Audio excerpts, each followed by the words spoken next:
Hoping that sight could be restored to allow him to live a normal life, the blind man at the Jericho gate called out in prayer, "Son of David, have mercy on me." If he somehow could get his sight back, he knew it would change things for him, and he would again have to work for his living. But he seemed eager to face whatever new horizons might open up for him. When Jesus asked him to state his request, he said simply, "Lord, let me see again." And once he regained his sight, he began to follow Jesus with a new focus to his life. He could now see his wife and children and his neighbors, all of whom thanked God for the healing miracle. Our own vision may be excellent, even without specs, but we too can benefit from a version of the blind man's prayer.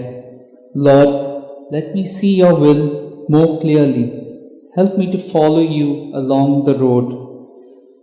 Perhaps we may need some kind of conversion, like the Christians in Ephesus who were gently reproached by our Lord.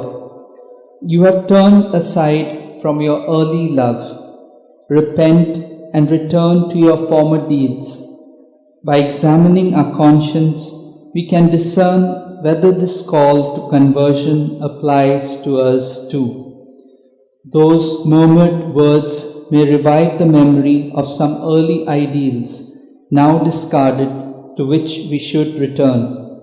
This awakening of conscience can be welcomed by married people, by religious and priests, by men and women in all walks of life. You have turned aside from your early love.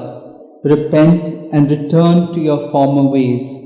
That we learn to repent from all things that take us away from God.